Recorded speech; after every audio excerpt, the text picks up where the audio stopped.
the culture vulture when he exposed Real Boss and Richie. No, nah. Boston didn't snitch. No, he did. He didn't snitch. They had the video That was and the evidence. AI. That's Lil But Duval. But if you didn't know, man, B.I.S. saying BG a snitch, a rat. Wack100 saying he a snitch. Then 1090 Jake come out here saying he a snitch he's also. a bad rat. Because if he would have ratted, why did he do so much time? That's what I'm saying. I mean, imagine you doing all the time in jail. People give you a standing ovation. You finally come out, and then 2 weeks later, imagine on Christmas Day, somebody said they dropped a video saying you a rat.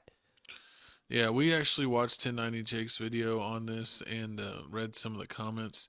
Seemed like a lot of the people in the comments said, this doesn't really count. It sounds like it's a gray area. It's kind of an odd situation. So it's a video, right? Yeah. Let's play this video and see what we got here. And y'all could tell us what you think in the comments below. Wack100, tell me what you think. So I got my phone from No Jumper, saw 7 calls from Stunner. So what I do, go to Clubhouse, and I make the announcement. BG is a rat.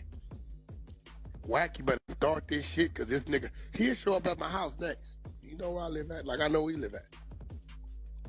Shit, Joe, y'all niggas crazy. Yeah, I get there, because you can't just get in his house, but my name down there, so the security don't let me up. They called and tell him, yo, Wack100 just came here in the penthouse. And then he'll text me and say, I ain't coming home for a month. I'm like, that's cool, I'm enjoying the scenery. And that's part of the plan. Is that snitching because the fall guy changed his mind and now couldn't get out of the situation? Should BG have never testified? Is that against the code to testify even though motherfuckers is agreeing?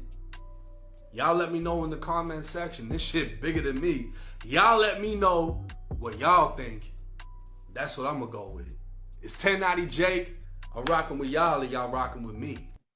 I'm rocking with y'all like you're rocking with me. He said he's going with the comments. So the top like 5-10 comments all said that they did not count it as snitching because the guy agreed to take the fall. And only after, like, way later, when they already testified and said, yeah, he did it, and they're going to, like, sentence him and stuff, did he change his mind. So if everyone agreed to it and you weren't throwing anybody under the bus, and then they last second changed their mind, it's like you can't undo what you did. So I don't know if that technically counts, but it's so much gray area with all these new snitching allegations, it's really hard to tell anymore. So I'm not a super fan of BG, so it doesn't really bother me, but put in the comments below if you think this is snitching, if this is a gray area so it doesn't count, is this a baby snitch? Let us know. What do you think, Hose? I mean, the story just seemed funny to me. I mean, like, y'all, you and your you and 2 other homeboys is in the car. Y'all get pulled over by the cops. The cops search your car and find drugs. Then see the barrel, find the gun under the driver's seat of the car. BG the one driving, but yeah, I mean, one dude did agree to say, oh yeah, I'm gonna take the charge for y'all. You know, BG's the rapper, so you know, y'all's gonna have fall guys. But what I don't understand is the part of, like, if he agreed in front of the cop and everybody that it's his weapon, why did BG have to go to court in the middle of somebody already said it's theirs? That's the part I just don't understand. That's a great point. I don't understand that either. That, you know, like you said, if they all said it was his and he says, yeah, it was mine, you think that he just has to go to get sentenced. Exactly. You wouldn't think that they would need any more proof if the guy himself is saying he did it, which supposedly, allegedly, is what they said happened. So, I mean, that does seem a little bit fishy that they needed, you know, extra, you know, commentary to confirm what he already said himself. But what I would have to say is this situation may not be snitching, but it is effed up. It's messed up because they lied to him. When the dude took the charge for BG, they was like, "Oh yeah, you gonna be alright. You ain't from Louisiana. You got no priors. You're gonna get nothing." And then he got a few years. And he's like, "Oh yeah, you're gonna get a year." Then the lawyer, and then like the BG lawyer was like, "Oh yeah, you're gonna get a year." But as soon as the court and everything started, they was like, "You finna get like 6 or 7 years." And he was like, "Oh hell nah." Then he tried to like retract his statement, but it was too late because BG and them already went to court and said he did it, so he did it. So I mean, that's the part with me. Like, technically that's snitching because they said the rules of snitching is you go to court and you pointing the finger. You went to court, you pointed the finger, even though he said you could have went on court and said, well, I mean, I don't remember what happened. He said what he said. Read the camera. He said it.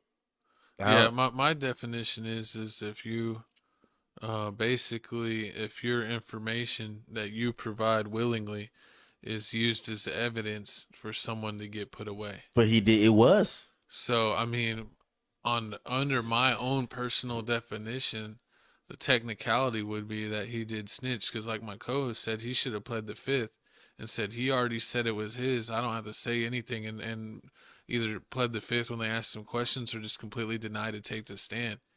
That would have been the real G route. So I don't know, man. You How put you in feel the about comments below. He's not my favorite rapper. I know some of his old songs from back in the day, and I did actually like his most recent tape with Gucci Man. He actually did have some fire songs, and I did like, not just Gucci's part. He had some fire parts too. So I don't know. Put in the comments below. I'm not a super fan, so it's not really going to change anything with me. Not with him, but how do you feel about the whole snitching thing? The whole snitching label. How do you feel about it now? Like, is it before it was just black and white? You can put the snitching label on people like, okay, you did this, you a snitch. But now it's like people are finding so many gray areas and so many one-offs. Like you said, that's what's making it tough. And then it's like some people, it's like it's really not a gray area. It's pretty black and white that they snitch. like Bossa Richie. Well, I was gonna say like Gunna, but then he, basically was like, I'm gonna know how I'm gonna beat snitching allegations. I'm gonna lose 50 pounds. I'm gonna like make the best album of my life. And he put that out, and even with no cosign or nothing, all the regular people that listen to rap that don't stay up with what's going on in the street politics, they're just like, oh, Gunna's been cool for how many years? Gunna put out another album. They start listening to it. Certain songs start going viral on TikTok. Because a lot of these people that are influencers or big names, they're not plugged in, so they could care less. Facts. They say as long as the person didn't do something like crazy, like they, like did battery against a significant other or something, like they're probably not gonna really care or know about what they're doing. I mean, there's probably a lot of people that even like when Real Boston Richie snitched, like they probably don't even pay attention to that, and they're like, oh, he dropped a new album and check it out. And then slowly his numbers, anybody that snitches, it seems like their numbers have a big drop off.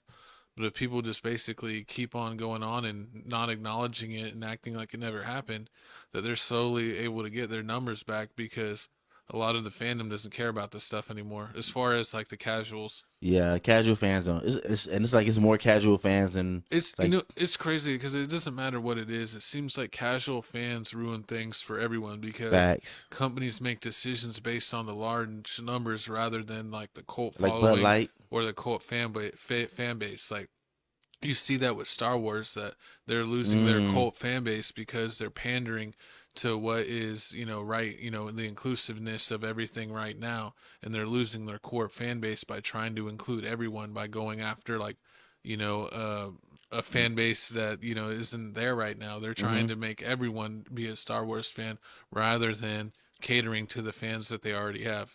pretty much is yeah, basically. But I mean, this situation's